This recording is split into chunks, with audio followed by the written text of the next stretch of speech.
Alrighty. Welcome back to Nick Landis Doctor Who Review, episode number 52. This is reviewing now I did say the last video when I did this that I was working on Infinity next. Well, next round of Barossa stuff. But I really want to get this one on first because this one precedes Arc Infinity, and there's something happens with Tegan in it. I want to discuss this one first. First up, this one we were discussing Doctor Who Time Flight, the final story of Peter Davison's first year of the show. Yep, this is the last one. Released from March 22nd to March 30th, 1982.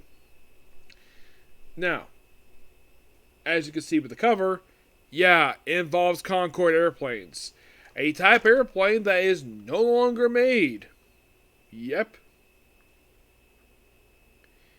Yeah, and this is actually the 123rd story of the entire series. Yep. Now, as for the reason why in the world what happened with the Concorde stuff, I heard there was some money issue, I think it was. And here's a little fun fact for you about the Concorde airplane. My parents have actually rode on. I know my dad has. I know he has, but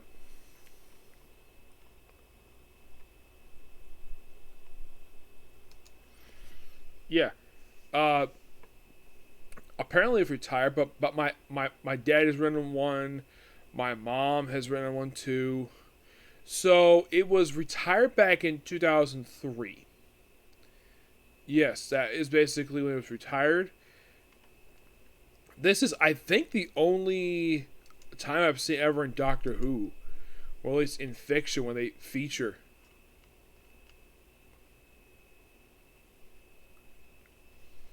Yeah, they feature one here. They apparently also feature one in a novel and an actual movie. There's actually a film called The Concorde Airport 1979. That one I've actually seen. I've actually seen that one. Mm-hmm.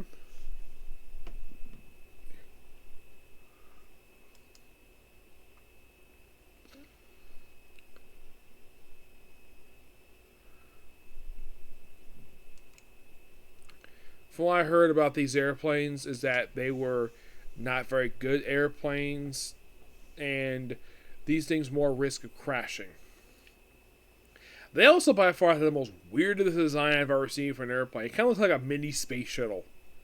These things, and this is supposed to be an airplane. Yes, so the thing starts out with this Concorde airplane about to land, and then it just disappears out of thin air.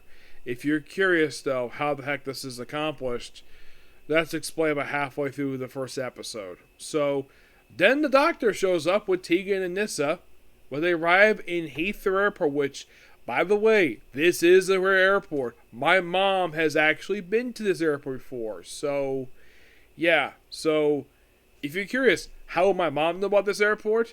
Because she's been to the UK before. Yep, she has. She actually visited the UK back in 1980. Yeah, she went to trip with her friends over there before she met my dad. Probably, yeah. So, they arrive there, and they arrive in the middle of a terminal. Yeah, well, first they arrive in the middle of a runway, and they move inside of a terminal because they're looking at paper. And then the police show up. Yes, the police show up. And they explain, of course, they talk to, and of course, one of the higher ups come by. And he says, "Oh, hello, are you the one in charge?" "Yep. I want you to contact unit, section C. Ask for Sir, whatever this guy's name is, and give my regards to the Brigadier." This actually is before the Marion Dead. This is actually a year before that story came out. Yep. And by the way, that is the first time this is the first time since the Green Death. Actually, no, it was a Green Sea, I think it was, during Tom Baker's one, that we even had a mention of unit. So, the Doctor volunteers to help out with this disappearance of an airplane. Yes. How is this explained? A time corridor. Yep, so the Doctor, along with Nyssa and Tegan, of course, when they met Tegan, you're an air stewardess.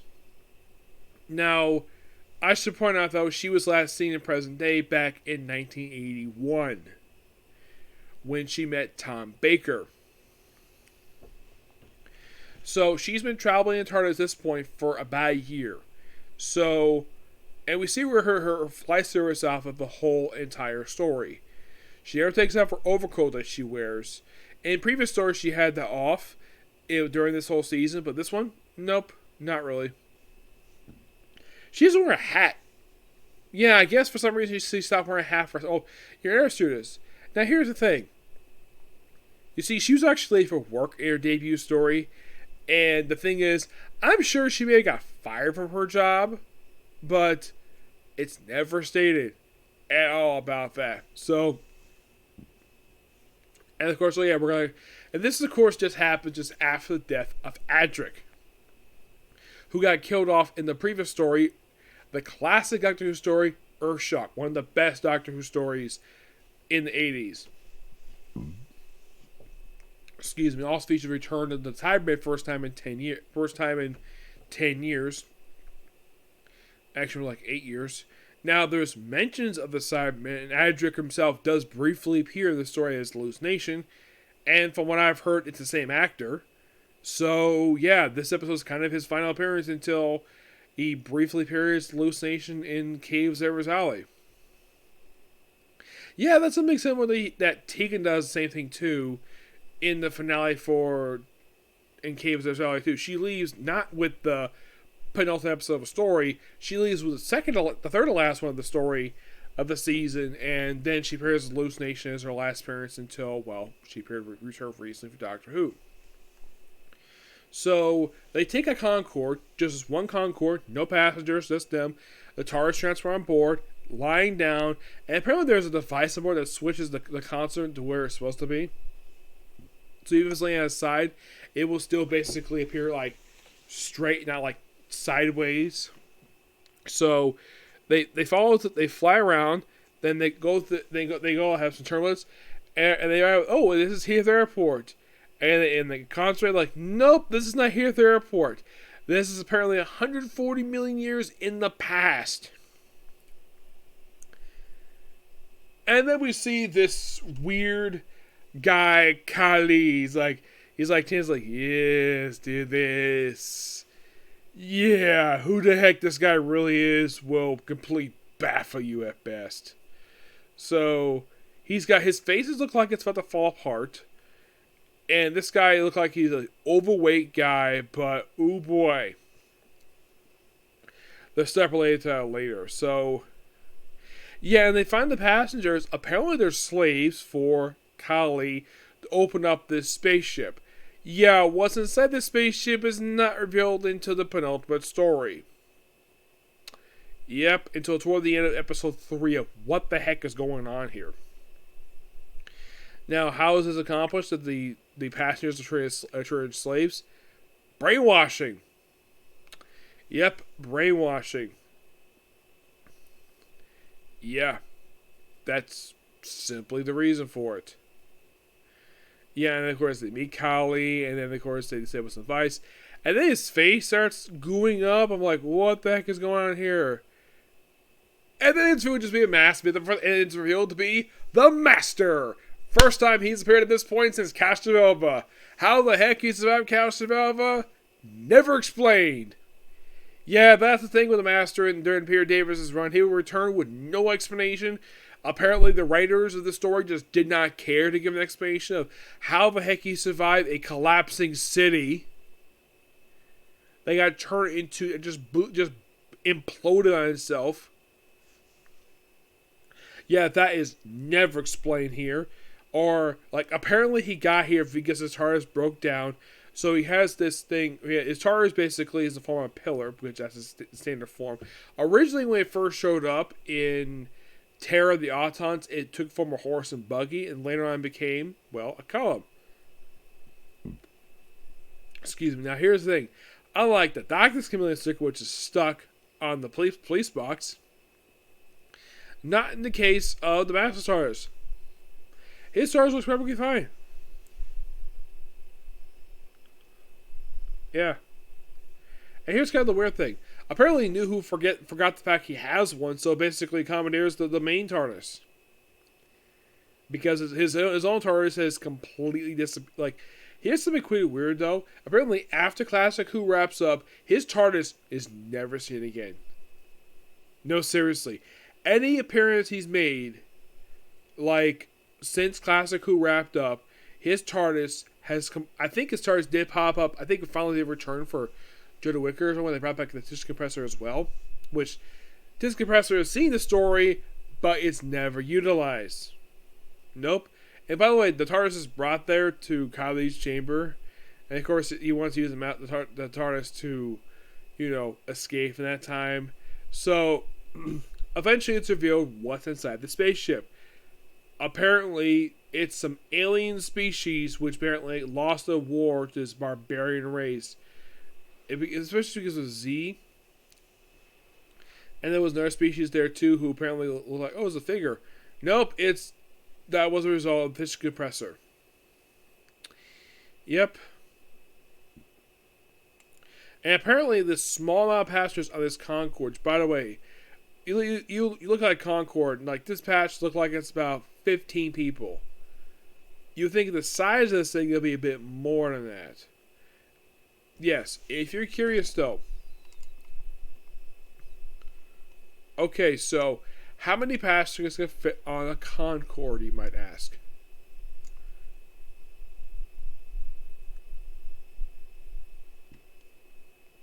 Excuse me.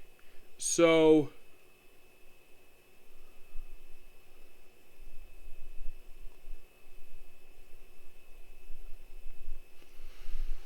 you might be curious though. How many passengers can fit on board this particular airplane? Is it 15?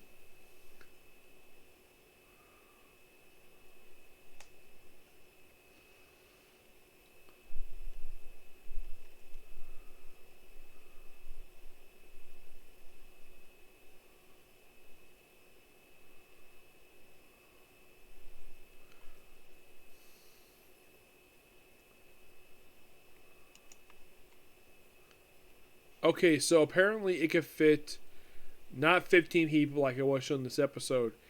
The amount of passengers it can fit, according to its capacity, is 92 to 122 passengers. And that's according to high density layout.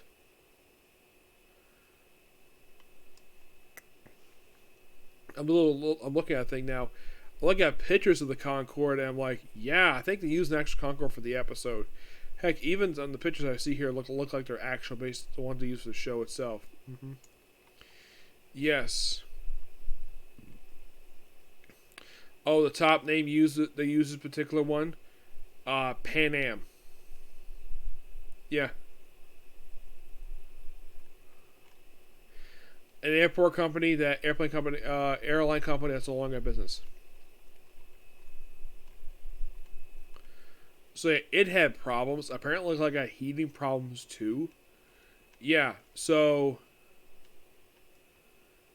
yeah, it basically just had so much issues. I think after like 30 years, people just got fed up with the damn thing. That's why it was retired. So then the Master uses the alien species as the nucleus of his TARDIS. So, thanks to some technical garble with the stuff in the Doctor's TARDIS, so back and forth, he'll arrive in present day in Heathrow, but according to the Doctor, he'll arrive after the Doctor, and of course, they arrive back present day, no problem. And Tegan decides, unaffectedly, she wanted to stay in present day. She tells Nyssa this, but doesn't tell the Doctor for some reason, and well, Nyssa is basically just tells the Doctor, despite the fact Tegan doesn't do this in person, just says Tegan wants to stay. And she does. She stays an air stewardess. Into the following season where they basically had to get fired. Yep, how long she stayed employed at this airline, or wherever they work for?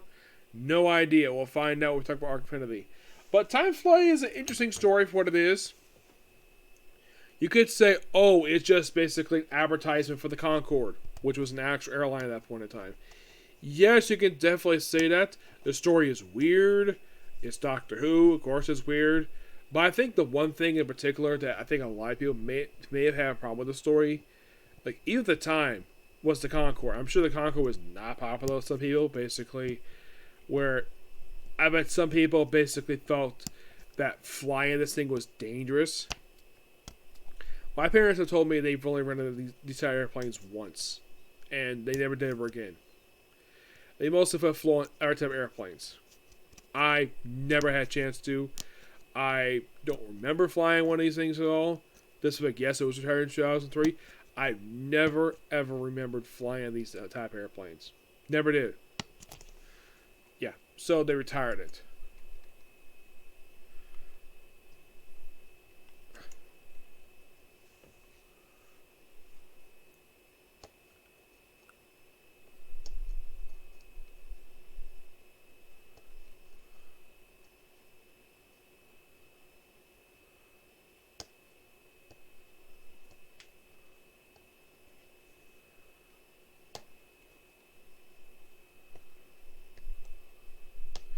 Yeah, there's not much to say about this one. I'm gonna give the story itself roughly a 9 out of 10. Yep. Now, in case you're curious though, when it comes to Peter Davidson's first season of the show, like how many more episode stories have to go for this one? Okay, the answer is 4. Yep, there are 4.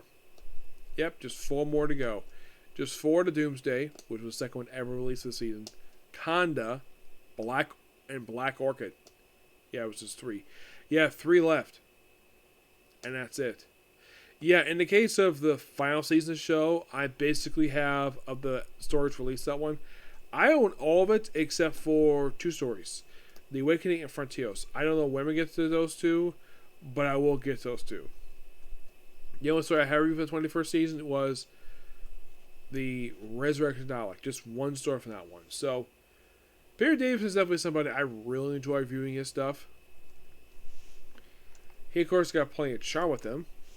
And Tegan is, well, I even told the actress herself. She was one of my favorite. She played one of my favorite companions in class Doctor Who. And she appreciated that. Yes, Janet Flanning, the one who plays Tegan, she very much appreciated that. Yes, I tried to ask her about the 5 Doctors, but apparently she doesn't like to talk about time very much at all. Yeah. Oh, in case you're curious, though, the actress is currently, and I believe she's about 60 right now. I believe so. Mm-hmm.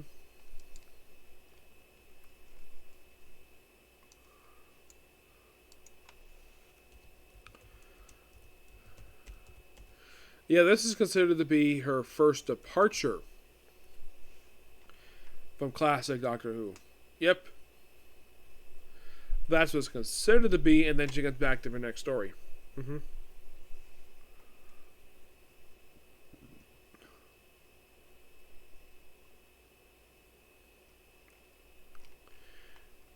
Yeah, Janet Fielding is currently at the age of 69. Yeah, 69. So that means when she was on the show, she was almost 30. She basically was like, I think when she left the show in 84, she must have been like, she probably had just turned 30. She was on the show, for a few years. So she must have been like 31 when she left the show. Mm-hmm. And apparently this year she's going to turn 70. Have a mother? No, I have never anybody who actually worked on the show itself. I wish I have. Then basically I would basically be happy talking about stuff related to this stuff. Anthony Allier himself is basically back at his time as master. Oh, and here's a little fun fact for you as it relates to, there's a hallucination scene where they have Nissa Tegan to go to this particular side of the ship. Well, first you see Adric, same actor, and they see the Traken statue. But it's not actually him. The Traken is gone. Yeah, the planet's been destroyed. Master destroyed it for some reason. Yeah, she's a sole survivor of her home planet. Mm-hmm.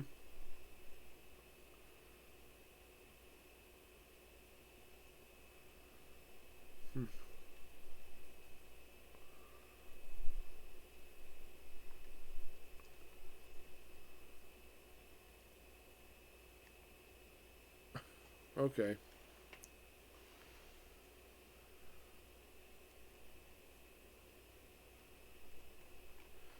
Yeah, so apparently Russell Davis confirmed that